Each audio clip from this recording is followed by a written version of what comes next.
guys, in this video we're going to be talking about analyzing graphs and interpreting them. So the first type of graph we're going to talk about is a histogram. So a histogram is different than a bar graph because it has ranges along the x-axis, therefore the bars touch. So the first thing that I do when I do a histogram is I kind of do my totals. So that's 13 because that's halfway in between 5 and 4, because the first question says how many total days were recorded on the histogram. So all we need to do is add those numbers, and you can use your calculator. So 8 plus 13 plus 5 plus 4, and we get 30 days. Okay. Then how many days did Sherry make calls from 7 to 9? 5 days. How many days did Sherry make 1 through 6? So that's going to be 8 plus 13, those both categories together. So we get 21 days. How many more days did Sherry make on 4 6 calls than 10 to 12? So that's going to be 13 on 4 to 6, and 10 to 12 is 4. So 13 minus 4 is days, 9 days. How many days were 11 calls made? Well, these are ranges. So we know that there were 4 between 10 and 12, but we have no idea. So we write not enough info. We cannot say none. We cannot say 4. We can't say 0. We don't know. So there's not enough information.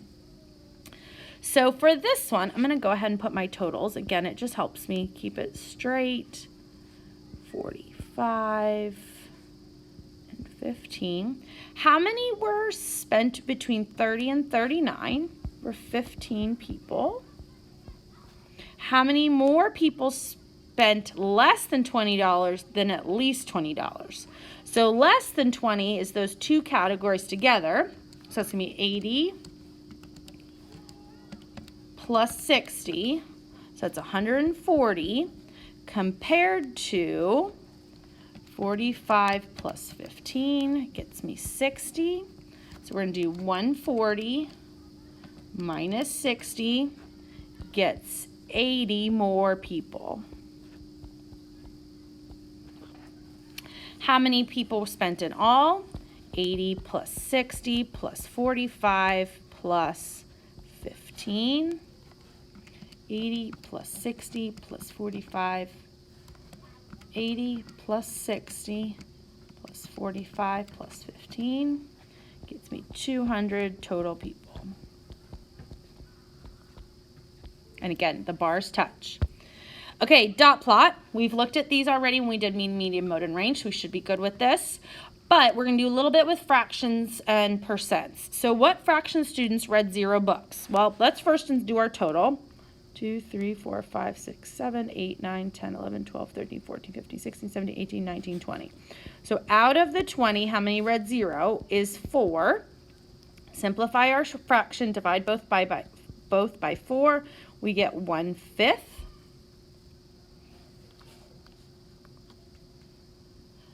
The next one, what fraction read 5? So that's 3/20. What fraction read more than 2? So that does not include 2. So we know that it was 20 total. So 1, 2, 3, 4, 5, 6, 7, 8, 9, 10, 11, 12, 13. Oh, more than 2. Sorry. That included 2. 1, 2, 3, 4, 5, 6, 7, 8, 9. Out of 20. What percent of the students read 2? So there's 4 out of 20. So how many is that out of 100? Cross multiply, divide. 4 times 100 divided by 20. We get 20%. What percent of the students read 5 or more? So we was out of 20. We're going to 100 for percent. 1, 2, 3, 4, 5, 6, 7. 5 or more. So that did include 5 on that one. 5 times 100, so 700 divided by 20 gets me 35%. What percent of the students read more than 6? So that's just 2 out of 20 equals x over 100. So then 200 divided by 20 gets me 10%. Percent's always out of 100. Okay, so this is called a box plot. Hopefully you remember a box plot from your past. So the median is your middle number. So that is 6.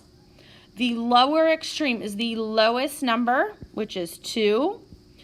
And then the upper quartile is going to be 8. Okay, so let's go through all the parts. So this is the median. The upper extreme. The lower extreme. The lower quartile. And the upper quartile. So each section in a box plot is 25%. So from here to here is 25%, here to here is 25, 25, and 25. So we don't know exactly what all these numbers are in between, but we know that 25% of the data is between 2 and 3. 50% of the data is between 2 and 6. So the upper quartile is the upper 75%, including up to 75%. So interquartile range is your upper quartile minus your lower quartile. So your upper quartile is 8 and your lower quartile is 3. 8 minus 3 gives me 5. So what percent lay more than 6 eggs? So remember, each section is 25%. So more than 6 is going to be 50%. So what brand has upper quartile of 17? That's going to be Y, which has a larger range. So that's the entire box plot is going to also be Y.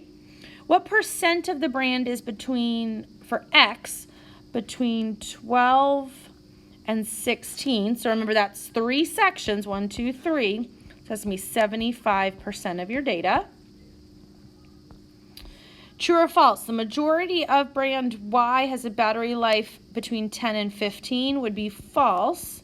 So that is only 25%. Even though it's more spread out, it's still only 25%. Then go ahead and write a sentence comparing the medians. You can say brand Y is greater than brand X. You can say brand X is less than brand Y, because it would be 13 here and 16 here. Okay, this has some more questions. Which period has more spread out scores? That's going to be period 5, because they're spread out the most. Okay, so if 5 students scored, okay, so we're in period 2, between 30 and 55. So there's 5 students here. How many scored between 70 and 80? Okay, so it's the same section, so it's also going to be 5 people. Okay, because it's the same, it's still 25% of the data, so that's still going to be 5. If 8 people, okay, so now we're looking at period 5, between 25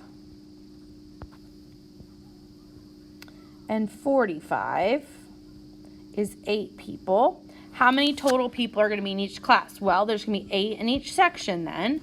So then 8 times 4 is 32 people. If there are 28 in period 1, how many people scored between 85 and 95? So that's 50% of your data. So that would be 14 people. There's 28 total, there's 14. True or false? The scores more varied in period 5 than period 4. More varied, that would be true. They were more spread out. True or false? The majority of the students in period 4 did better than the students in period 3. That would be false, because look, this is where 50% of the data, that's 75% of period 3. So that would be false. So let me erase that line. These are what's called scatter plot. And basically in 7th grade math, the only thing that you need to know is that the direction, the overall direction. So we have a positive correlation where it's going up, a negative correlation going down, and then no correlation when they are kind of all over. Okay, so you also can have a strong and a weak correlation. So a strong correlation is when they're even closer together and the dots are really close and they kind of have a line that could kind of go right through the middle. Where this second one is a weak correlation because they're a little more spread out, but they're still going in a positive direction. Same thing with negative. So for number 1, there would be no correlation.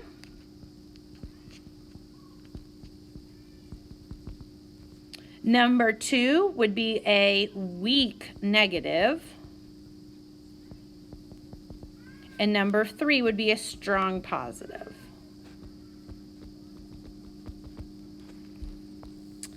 Okay, this last one is called a stem and leaf plot.